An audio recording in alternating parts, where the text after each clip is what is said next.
My mother refused to take my son to the hospital while I was away because she had brunch plans, and then she called my sick child a burden that I should keep to myself. I did exactly what she asked, and I cut her off.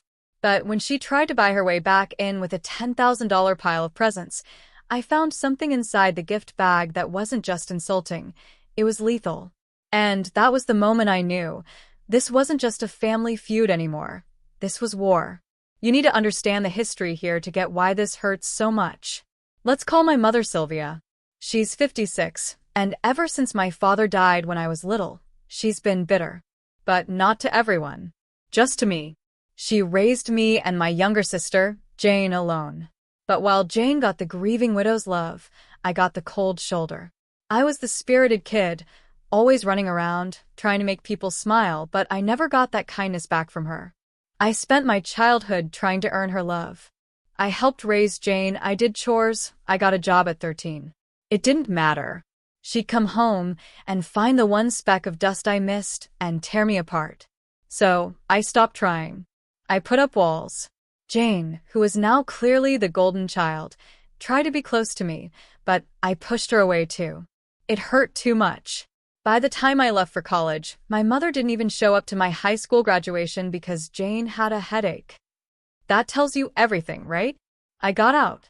I moved cities, got married, and had my beautiful son, Jaden. But life threw us a curveball. Jaden was born with severe, life-threatening allergies to 10 specific food items. We're talking EpiPen-level danger. We had to go completely vegan on doctors' orders just to keep him safe. My marriage turned abusive, so I filed for divorce and, having nowhere else to go, I moved back to my hometown. That's when Jane reached out. She wanted to meet her nephew. When she showed up, she brought Mom. I was terrified. But Mom acted like nothing had ever happened. She was smiling, playing with Jaden, and seeing how happy my son was to have a grandmother, I swallowed my pride. I confronted her later, and she cried, begging for a chance to be in his life. Against every alarm bell ringing in my head, I agreed. For a few months, it was okay. I was working from home, and Mom would visit. But she started overstepping, taking over my house, criticizing how I ran things. It was suffocating. I asked Jane to talk to her because I knew if I did it, it would turn into a brawl. Big mistake. Mom called me, screaming that I was treating her like a child. When I refused to argue and hung up, she cried to Jane, playing the victim. I set a boundary then. Back off or you don't see Jaden. She apologized, claiming she'd respect my space. Fast forward a year. Jaden is 4. I have a job emergency and my usual babysitter, Jane, is busy. Jane suggests Mom. I was hesitant. I mean really hesitant. But Mom insisted. You can trust me. I raised you, didn't I? So, I handed her the detailed cheat sheet of Jaden's allergies. I looked her in the eye and said, call me immediately if anything goes wrong.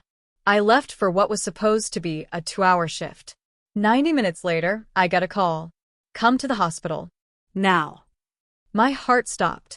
I rushed there to find Jaden had suffered a severe allergic reaction. Why? Because my mother fed him cookies with gluten, one of his top allergens. She hadn't looked at the list. She hadn't listened.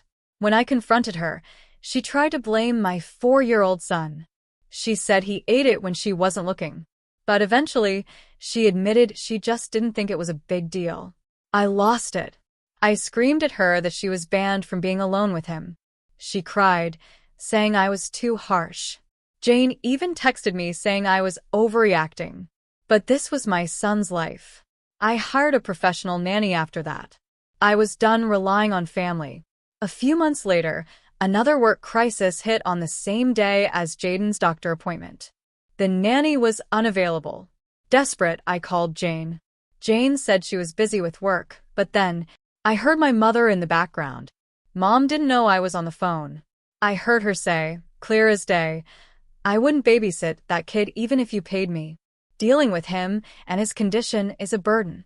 And then she said I was a bad mother for keeping the burden of dealing with Jaden to myself. I hung up, shaking with rage. I called Mom back instantly and let her have it. She tried to backpedal, saying she was just venting because she had brunch plans with Jane. Brunch. She risked my son's health because she wanted brunch, and now she was calling him a burden. I told her to stay away from us forever. For a year, we were peaceful. Jaden missed her, and that broke my heart, but I distracted him. Then came Jaden's 5th birthday. I invited Jane, but not Mom. Jane showed up with a massive bag of gifts. She said, "The gift wrap is from me. The rest is from Mom." Inside were expensive toys. I tried to refuse them, but Jane begged me to accept the olive branch. I started to feel guilty. Maybe I was being too hard. Jaden was so excited. We opened the bag. The first thing was a plushie. Cute. But when I reached deeper into the bag, my hand hit several hard boxes. I pulled them out. They were cookies. Expensive, gourmet cookies. Full of the exact ingredients that send my son into anaphylactic shock. She sent poison to his birthday party. I was trembling. I didn't show Jaden. I called Mom.